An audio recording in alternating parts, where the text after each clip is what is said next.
I'm telling you, sometimes you just gotta stop and take it in. This is what I tell y'all, running has made me feel more connected to the world around me and nature. And this is just beautiful. I used to never stop or run, but now,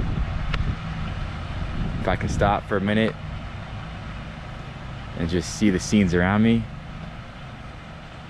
that's what I'm gonna do. Enjoying the run and having fun. That's the most important thing. All right, let's go finish this up though. Yo, what is going on, runners? Welcome back to my channel. And y'all, I messed up. I thought I had one more week to get ready for this half marathon. The half marathon is this weekend. I have no more long runs. It hit me yesterday when I was going through my training, the training for the next few days, and I was like, there's a lot of workouts on here, a lot of shorter distances, a lot of workouts. Mileage was cut dramatically low. And then I realized, oh shoot, half marathon is this weekend. So the excitement is building up. I love running. I can't wait to go out there with all those people and run another half marathon. So yeah, we are just clicking down days. I think the half marathon is May 5th. If that's the Sunday, I think that's when it is. So I'm excited to get back out there and get running. And my last video I made was a YouTube short video where I did a tempo run with the Nike Alpha Fly. And I said, like, you know, had some arch pain and some heel pain. It always seems to happen to me the week of any race. I tend to get this like ankle inversion discomfort. It's just like the ankle complex is a little grumpy right now. So we're dealing with that, but it happens all the time.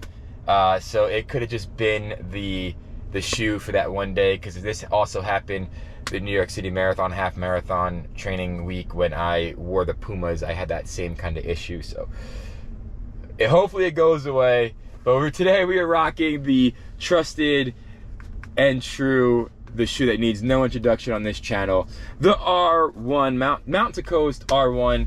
As you can see, this is a different one than I usually wear. Look how stealthy this one looks.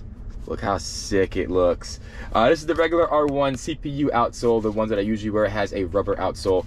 This is a little bit lighter of an outsole, and I have not worn this to run. I usually wear this and I bring it back and forth with me, because trying to make that change into a barefoot minimalistic shoe could put a lot of stress on the calf and the ankle complex and the feet and the toes. So I bring this one with me, which is an 8mm drop shoe. So if I do start feeling a little bit of fatigue or strain, I can switch out to this shoe. So this is like my saving shoe for my everyday life, and I absolutely love this shoe. Whether it's the R1 or R1R, I absolutely love it. But my first time running in an R1, not wearing it, but running in it, I can tell you it is, you don't really notice. I know online it says like an ounce different. You don't really notice it on feet, to be honest. I could notice it in the hand that the R1R is a bit more heavier, but it's so small to notice on the feet. I'm trying to think if I have to tell you guys anything else, catch you guys up on the training. Got the slight little nagging pain down there. Me messing up my timing. I don't know when I have to get my bib, so I got to check all that stuff out. Yeah, oh, for nutrition for today's run. All right, so today, all in all, should be about 6 miles. I don't know if I explained the workout, but 2-mile warm up, 4 intervals at 2 minutes on, 2-minute recovery jogs, and a 2-mile cool down. So all in all, around 6 miles. It is a VO2 max, so we do have the Garmin chest strap on to kind of measure heart rate. This is gonna be more of the lower end VO2 max effort, because I usually don't do VO2 max during the work week. I usually do it on a day when I'm off. So, so we got the Garmin chest strap for hydration, BPN, Go One More, fruit punch flavor. That's my favorite flavor there. So that's what we're gonna be doing. That's 20 grams of carbohydrates. And before we left the house, we had a banana. So let's get out there without further ado. Let's get this miles in. Let's get this run done. Whew. Let's go, y'all. What are we waiting for?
All right, runners, one more mile to go for the warm-up, and I wanted to share this tip that I got the other day, and I've been using it for my running for the week just to see if it fits in. Maybe it'll help some of you, but obviously we always hear forefoot striking is the more natural, easier way, or not easier, but it's a more natural way to run. And a lot of times we think that forefoot running means that your heel cannot touch the ground, and that is something that I did, and I think it has left so much calf soreness in my calves. I think it has left me with so much soreness, which is why I have tight calf muscles. Maybe not the only reason why, but definitely a big part of it. And what I learned is it's not supposed to be that your heel doesn't touch the ground. It's a way that your forefoot touches the ground, or your midfoot, and then your heel just kisses the ground and bounces back up. And I've been working on that, and it has dramatically changed my running. So if you could imagine it, like, and this is why I think the barefoot shoes have helped me, because I'm more aware, even if I'm not wearing a barefoot shoe right now or a zero drop shoe right now, I am more aware of where I'm hitting the ground with my feet. And I could definitely see and feel, yes, my midfoot to forefoot hitting first, my heel just kissing the ground, and then bouncing right back up. Now, this is still a new running technique, so I'm still trying to learn my breathing in it, but I want to show you guys the rawness, the realness of running, so most authentic. So I'm not going to wait for it to be perfect to show you. I'm going to show you the progression of getting there. So next time you're out on a run, just think about it. Your forefoot / midfoot touch the ground first, absorb the impact, your heel kisses the ground and bounces back up. Now, I'm not saying this is the only way, I'm not saying this is the right way. I'm saying this is the way that has transformed my running. I realize I am just enjoying running a whole lot more, coming from someone who used to heel strike a lot. So maybe there is something to minimalistic shoes and the way you get the sensories from your feet hitting the ground. But all right, let's get this mile done, and then to the hard part of the workout. Let's go, y'all. We're not done yet. Come on.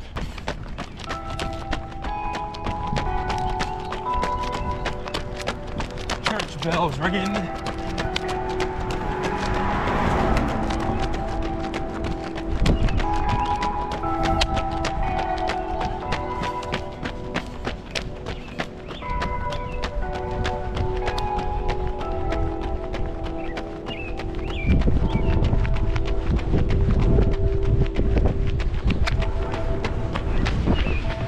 Yeah, so what's going on, runners? In that 2 mile cool down now. Those intervals felt great. I'm not gonna say They felt great on, like, the muscles are still stiff and sore, but it felt great on the cardiovascular side. I don't think I overdid it, which is what I wanted to hit. I wanted to hit, like, just kind of, I wanted to hit a high heart rate, but I didn't want to overdo it to get there. So what I did was, each interval, I just kind of progressed as it went forward. So a little bit slower in the first interval, second, third, a little bit faster. I actually don't even know my quote unquote paces because I wasn't looking at the watch. The watch was just telling me time. So, but we are feeling great. 2 mile cool down left. And I can definitely tell you, although they're both the R1, I definitely do feel a difference between the outsoles of these shoes, between the CPU and the rubber.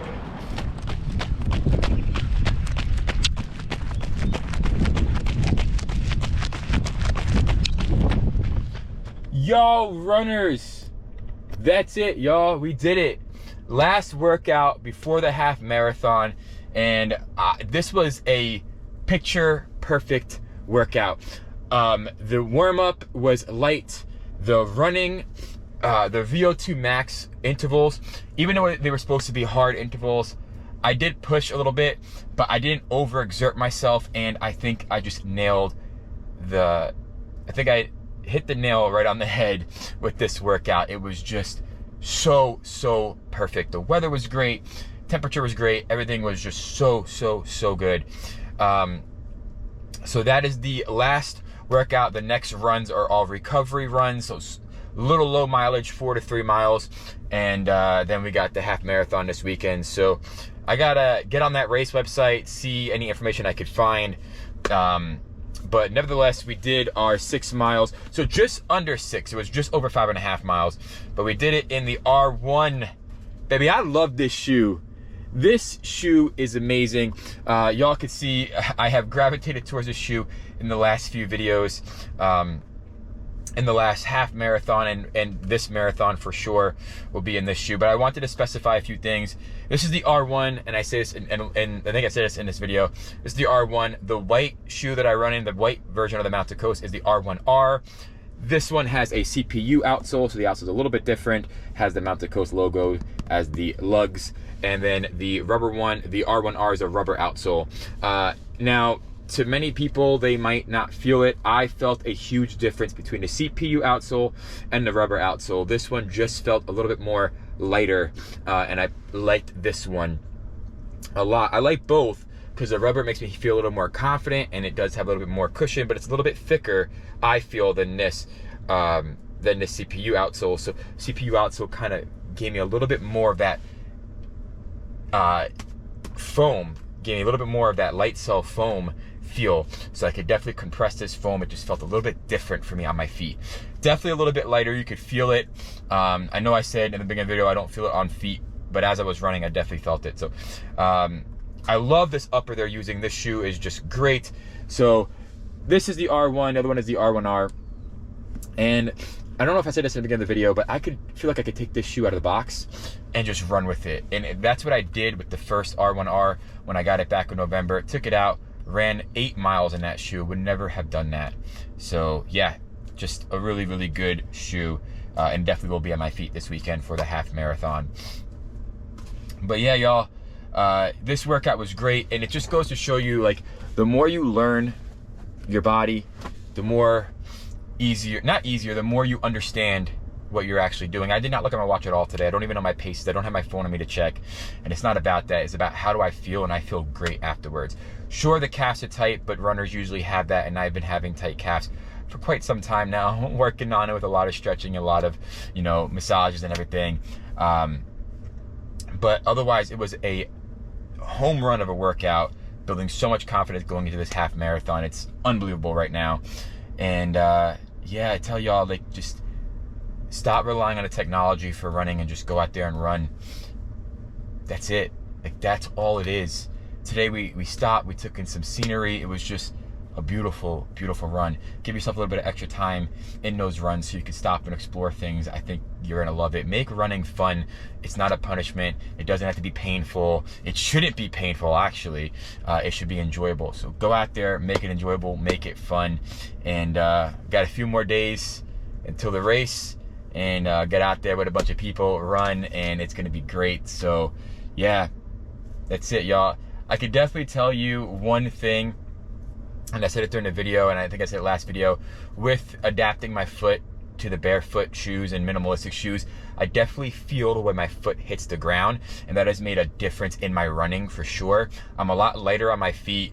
I don't heel strike as much. I still heel strike here and there, especially when I'm getting fatigued, but I don't heel strike as much. I can definitely feel where my foot is hitting the ground, and I can definitely feel my heel touching the ground. But like I said in the video, my midfoot touches, my heel kiss, my heel will kiss the ground and kind of graze it, and my toes will pop off. And it's got to be a little bit of adaptations to that barefoot running or barefoot style of shoes. So definitely going to keep that integrating, and you guys will see more updates of those, more updates of my progression in that. So yeah, I think I hit all the topics that I wanted to talk about. I love these running vlog videos where there's no structure and I can just go on and on. I think I like to make that as authentic as possible. I hope y'all can get that through these videos.